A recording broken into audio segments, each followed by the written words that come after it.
चलिए क्लास, तो आज हम डिस्कस करेंगे पॉलिनोमियल क्लास 10th का थर्ड चैप्टर। तो आज हम डिस्कस करेंगे पॉलिनोमियल होता क्या है, इसके बारे में पढ़ा जाएगा। तो चलिए स्टार्ट करते हैं। तो सबसे पहले हम बोलेंगे पॉलिनोमियल क्या होता है। तो पॉलिनोमियल जानने से पहले आप जानिए पहले अलजेब्रिक एक्सप्रेशन क्या होता है। तो जैसा कि हम देखिए, आप अलजेब्रिक एक्सप्रेशन बचपन से पढ़ते हुए आ रहे हैं, क्लास 8 से पढ़ाया जाता है ये।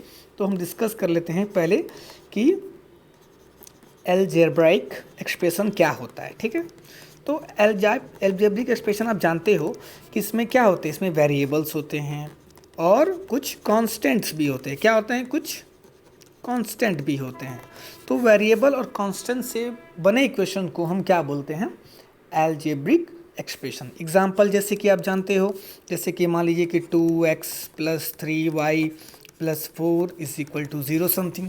तो ये क्या है? एक तरह का देखिए, ये का अलजेब्रिक एक्सप्रेशन है जिसमें क्या है? वेरिएबल है। देखिए x यहाँ पे क्या है? x और y क्या आपके वेरिएबल्स हैं, और यहाँ पे 2, 3 और 4 ये क्या है? आपके कॉन्स्टेंट्स है। ठीक है, ये सब क्या आपके कॉन्स्टेंट्स है।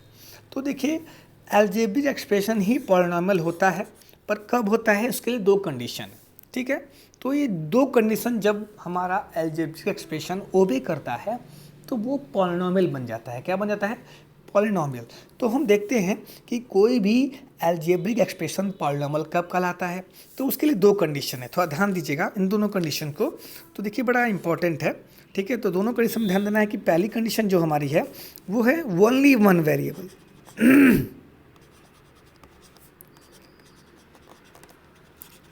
ठीक है, हम एडिट लिख लेते हैं क्या? कंडीशन टू बी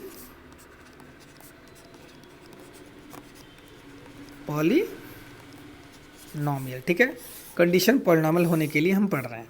तो पहली कंडीशन यहाँ पे है ओनली वन वेरिएबल हो, एक ही वेरिएबल होना चाहिए। ठीक है, यहाँ देखिए दो वेरिएबल है तो ये तो ऑलरेडी हमारा पॉलिनोमियल नहीं होगा। और दूसरी कंडीशन क्या होनी चाहिए? द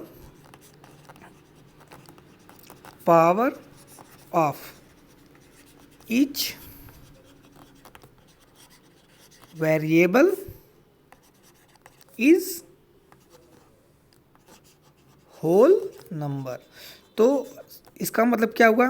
इसका मतलब ये हुआ कि हर एक वेरिएबल पे जो पावर होगी वो क्या होना चाहिए? होल नंबर होना चाहिए। तो चलिए कुछ एग्जाम्पल लेके इन चीज़ों को थोड़ा सा हम समझते हैं ध्यान से। ठीक है, तो पहला एग्जाम्पल हम ले लेते हैं। देखिए, एग्जाम्पल मान लिए हमने लिया कि डिस्कस करते हैं कि कौन सा आपका वेरिएबल है और कौन सा आपका पॉलिनोमियल है और कौन एक्सप्रेशन पॉलिनोमियल नहीं है। तो मान लीजिए हमने एग्जांपल लिया, जैसे कि हमने लिया 2x² + 3x + 4। अब ये है कि नहीं? तो देखिए, इसके लिए दो कंडीशन ओबे होना जरूरी है, पहली कंडीशन और दूसरी कंडीशन। तो क्या ये पहली कंडीशन ओबे कर रहा है? ओनली वन वेरिएबल है। हाँ भाई, ओनली वन वेरिएबल है, क्योंकि यहाँ भी x है, यहाँ भी x है, सब जगह x है। इसका मतलब एक ही वेरिएबल इस एक्सप्रेशन में यूज़ किया गया है।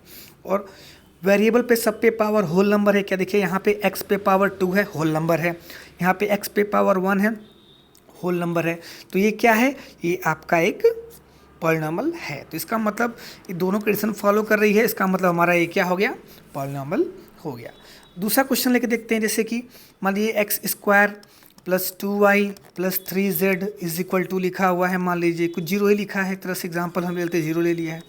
देखते हैं कि इसमें दोनों कंडीशन फॉलो हो रही है कि नहीं हो रही है। तो देखिए, पहली कंडीशन कि क्या ये ओनली वन वेरिएबल है? नहीं है। तो पहली ही कंडीशन फॉलो हो गई, तो चेक करने की जरूरत ही नहीं दूसरी कंडीशन। मतलब ये पॉलिनोमियल आपका नहीं होगा। एक और क्वेश्चन कर लेते हैं बच्चों। देखिए, मान लीजिए कि हमने ले लिया √x + x² + 2x। आइए इसको चेक करते हैं कि पॉलिनोमियल है कि नहीं है। तो पहली कंडीशन देखिए फॉलो कर रहा है कि नहीं? वन वेरिएबल है, हाँ वन वेरिएबल है। दूसरी कंडीशन देखिए फॉलो किया, दूसरी कंडीशन है फॉलो नहीं कर रहा है। कैसे नहीं कर रहा है, मैं आपको बताता हूँ। देखिए, ये जो √x लिखा है आपका, इसको आप लिखते हो x⁻² 1/2।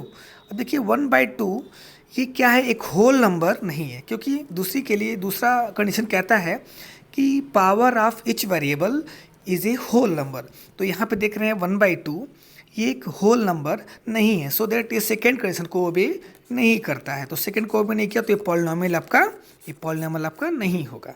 ओके, तो आज के लिए इतना ही, और फिर हम अगले लेक्चर में आपसे बात करते हैं। तब तक के लिए साइनिंग ऑफ।